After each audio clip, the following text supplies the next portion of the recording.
tulong natin ay nasa pangalan ng Panginoon. Siya ang lumikha ng langit at lupa. Ating ipahayag ang ating mga kasalanan sa Diyos. Ang ating Diyos ay Diyos na mahabagin at mapagpatawad.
Mapalad ang tao na pinatawad na yaong kasalanan at nalimot na rin ang kanyang nagawang mga pagsalangsang.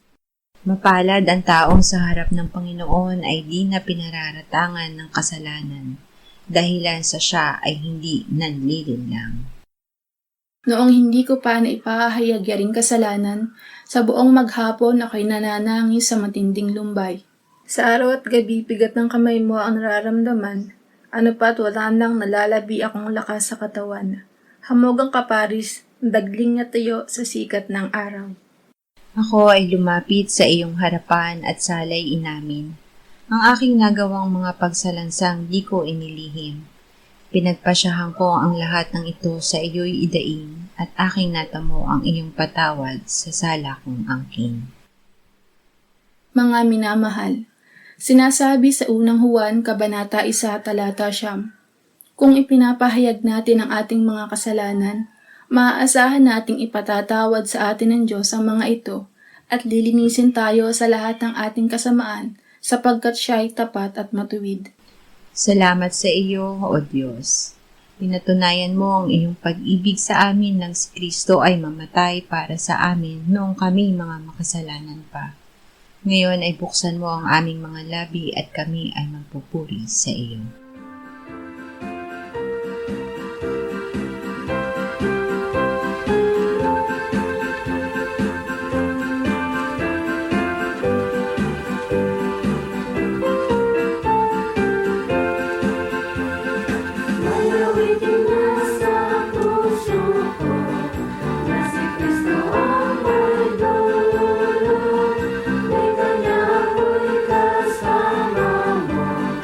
Kahit na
Isayas 41, 10-13. Huwag kang matakot sapagkat ako'y kasama mo. Huwag kang mabalisa sapagkat ako'y Diyos mo. Aking palalakasin ka. Oo, ikaw ay aking tutulungan. Oo, ikaw ay aking aalalaya ng kanang kamay ng aking katuwiran. Narito silang lahat na nagagalit sa iyo ay mapapahiya at malilito. Silang nakikipaglaban sa iyo ay mawawala ng kabuluhan at mapapahamak. Iyong hahanapin sila na nakikipaglaban sa iyo, ngunit hindi mo sila matatagpuan. Silang nakikipagdigma laban sa iyo ay matutulad sa wala. Sapagkat ako ang Panginoon mong Diyos, ang humahawak ng iyong kanang kamay. Ako na nagsasabi sa iyo, huwag kang matakot, ikaw ay aking tutulungan. Isuko ang lahat sa Diyos. Kapag ang lahat ng nasa atin ay ganap na isinuko natin sa Diyos, ang lahat ng ito ay paghaharian at hahawakan ng Diyos. Isasama niya tayo sa Kanya upang tayo ay buhayin, palakasin, tulungan at alalayan. Ito ay pangako ng Diyos at tiyak na Kanyang tutuparin. Tapat ang Panginoon na magpapatibay sa atin at magbabantay sa atin laban sa masama. Awit 23, 1-4. Ang Panginoon ay aking pastol, hindi ako magkukulang. Pinahihiga niya ako sa luntiang pastulan, inaakay niya ako sa tabi ng mga tubig na pahingahan. Pinanunumbalik niya ang aking kaluluwa, inaakay niya ako sa mga landas ng katuwiran alang-alang sa kanyang pangalan. Bagaman ako'y lumakad sa libis ng lilim ng kamatayan, wala akong katatakutang kasamaan, sapagkat ikaw ay kasama ko, ang iyong pamalo at ang iyong tungkod, inaaliw ako ng mga ito. Ganap na nakadepende sa Diyos. Ang mga tupa ng kawan ng Diyos ay lubos na nakasuko sa Kanya na kanilang pastol. Hindi sila pinababayaan ng Diyos na magkulang, magutom, mauhaw, mapahabak o maligaw. Pinakakain niya sila kahit sa harap ng mga kaaway, pinagagaling at binibigyan ng katiyakan na ang kabutihan at kaawaan ng kanilang pastol ay susunod sa kanila sa kanilang buong buhay, at sa wakas ay maninirahan sila sa piling ng kanilang pastol magpakailanman. Ikalawang Timoteo 1:9-12. Ang Diyos ang siyang sa atin ay nagligtas at sa atin ay tumawag ng isang banal na pagtawag, hindi ayon sa ating mga gawa, kundi ayon sa kanyang sariling layunin at biyaya. Ang biyayang ito ay ibinigay sa atin kay Kristo Jesus bago pa nagsimula ang mga panahon. Subalit ngayon ay nahayag sa pamamagitan ng pagpapakita ng ating tagapagligtas na si Kristo Jesus, na siyang nag-alis ng kamatayan at nagdala sa buhay at sa kawalan ng kamatayan tungo sa liwanag sa pamamagitan ng Ebanghelyo. Dito ay itinalaga ako na tagapangaral, apostol at guro. At dahil din dito, ako'y nagdurusa ng mga bagay na ito. Gayunmay hindi ako nahihiya sapagkat kilala ko ang aking sinampalatayanan at ako'y lubos na naniniwalang maiingatan niya ang aking ipinagkatiwala sa kanya hanggang sa araw na iyon. Ipinagkatiwala ang lahat kay Kristo. Ang pananampalataya at pagtanggap kay Hesukristo bilang tagapagligtas at Panginoon ay pagtalikod sa lahat ng nasa ating sarili, pagpasa ng krus kung saan si Kristo ay namatay kasama tayo, at pagsunod sa Kanya na muling binuhay at ngayon ay buhay sa kanan ng Ama at nananahan sa atin sa pamamagitan ng Espiritu Santo. Hawak niya ang lahat ng ipinagkatiwala natin sa Kanya. May mararanasan tayong mga pagdurusa, ngunit kilala natin siya na nagligtas sa atin at mapanghahawakan natin ang katotohanan na maiingatan niya ang ating ipinagkatiwala sa Kanya hanggang malubos ang layunin ng Diyos para sa atin. 1:10-27 hanggang 30. Pinapakinggan ng aking mga tupa ang aking tinig, at sila'y aking kilala, at sila'y sumusunod sa akin. Sila'y binibigyan ko ng buhay na walang hanggan, at kailan may hindi sila mapapahamak, at hindi sila aagawin ng sinuman sa aking kamay. Ang aking Ama na nagbigay sa kanila sa akin ay higit na dakila sa lahat, at walang makakaagaw ng mga ito sa kamay ng Ama. Ako at ang Ama ay iisa. Ganap na sumusunod kay Jesus. Ang lubos na pananalig, pagsusuko ng buong buhay at ganap na pagsunod kay Jesus ay pagpapakumbaba sa harap ng Diyos, na tayo ay wala ni anumang angkin na nasa ating sarili, upang tanging ang Diyos ang maging lahat-lahat sa atin. Sa paraang ito ay mananahan sa atin ang Panginoong Hesus, kaya tayo ay magkakaroon ng kanyang buhay na walang hanggan. Hindi tayo mapapahamak dahil ang lahat-lahat sa atin ay hawak-hawak ni Hesus at ng Ama. Isuko ang sarili araw-araw. Kusa nating isuko sa Diyos ang ating sarili araw-araw.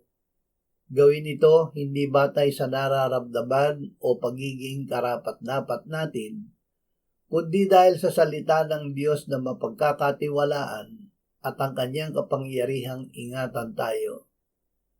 Sadyaing bitiwan ang sariling kontrol at ipagkatiwala sa Diyos ang ating buhay. Sa paggawa nito ay walang nawawala sa atin, kundi nagkakamit tayo ng mapagmahal na patnubay, proteksyon at malalim na relasyon sa Diyos. Kung may dumating na alinlangan, hawakan natin ang kanyang pangako na ang ibinigay natin sa Diyos ay hinawakan niya at ang hinawakan niya ay iniingatan niya.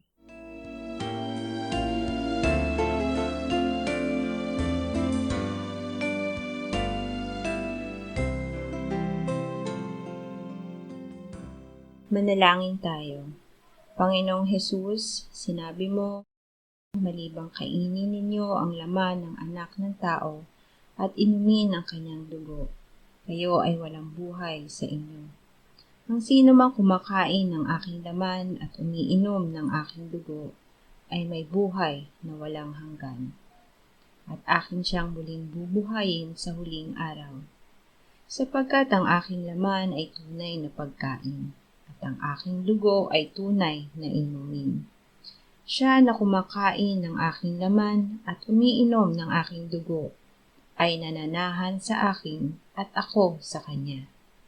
Kung paanong buhay ang Ama na nagsugo sa akin at ako ay nabubuhay sa pamamagitan ng Ama, gayon din siya na kumakain sa akin. Siya man ay mabubuhay sa pamamagitan ko. Panginoong Hesus, aming tagapagligtas, tinatanggap ka namin sa oras na ito bilang aming tinapay ng buhay. Tinatanggap namin ang iyong katawan na ipinako sa krus, namatay, inilibing, pinuhay na muli at iniakyat ng Ama sa kanyang kanan sa langit bilang aming tunay na pagkain. Tinatanggap namin ang iyong dugo na nabuhos sa ikapagpapatawad ng aming kasalanan bilang aming tunay na inumin. Manahan at mabuhay ka sa amin upang kami ay mamuhay sa pamamagitan mo kung paanong ikaw ay namuhay sa pamamagitan ng Ama.